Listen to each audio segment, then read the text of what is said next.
నమస్కారం. ఒక దళితుడిని కిడ్నాప్ కేసులో వల్లభనేని వంశీ ఖైదై రిమాండ్లో ఉండడం మనం చూసినాం. అదేవిధంగా వల్లభనేని వంశీకి ప్రాణహాని ఉందేమో, అది జగన్మోహన్ రెడ్డి ఏదో స్కెచ్ వేస్తున్నాడేమో అని తెలుసుకునే ముందు మిత్రులారా, శ్రేయోభిలాషులారా, నా వీడియోలు చాలామంది చూస్తున్నారు. కొందరే లైక్ చేస్తున్నారు.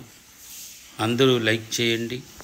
మీ ఒక్క లైక్తో 10 మందికి ఈ వీడియో పోయి చేరుతుంది, విషయాలు అందరికీ తెలుస్తుంది.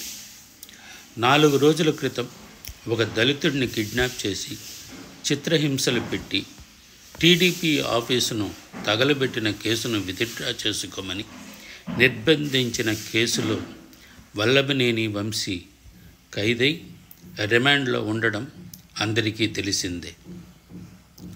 నిజానికి ఈ వంశీ ఎప్పుడో ఖైదు చేయాల్సింది, కానీ కూటమి ప్రభుత్వం పదవి చేపడతానే భయపడి కొన్ని రోజులు పారిపోయి తనకు బెయిల్ వచ్చిన తర్వాత ఆంధ్రప్రదేశ్కు వచ్చినాడు. ఎదురు చూడని విధంగా ఖైదవడం జరిగింది. ఈ ఖైదుకు కారణం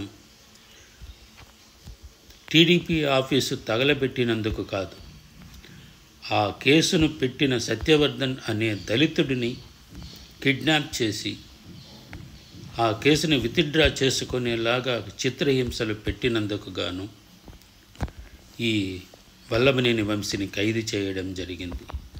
నిజానికి ఈ ఖైదు టీడీపీ వారి కన్నా వైసీపీ వారే ఎక్కువ సంతోషపడినట్లు తెలుస్తుంది. మొట్టమొదట జగన్మోహన్ రెడ్డి అందరికీ వంశీ ఖైదు గురించి ఎవరూ మాట్లాడకండి, కొంచెం దూరం పెట్టండి అన్నట్లు సమాచారం. అందువలన ఒకరిద్దరు తప్పించి మిగతా వైసీపీ వారెవరూ నోరు మెదపలేదు. చివరకు తన మిత్రుడైన కొడాలి నాని కూడా స్పందించలేదు. ఫైనల్గా జగన్మోహన్ రెడ్డి ఏమనుకున్నాడో ఏమో కానీ ఈ వల్లభనేని వంశీని ములాఖత్తులో జైలులో పోయి కలవడం జరిగింది. ఈ కలయికను ప్రజలు కానీ రాజకీయ నాయకులు కానీ హర్షించలేదు. పైగా ఈ కలయిక వెనుకాల ఏదైనా కుట్రకోణం ఉందా అని పలువురు సందేహపడుతున్నారు. వల్లభనేని వంశీకి ప్రాణహాని ఉందని, దానికి జగన్మోహన్ రెడ్డి స్కెచ్ వేస్తున్నారని, ఇది బాబాయి రకంలో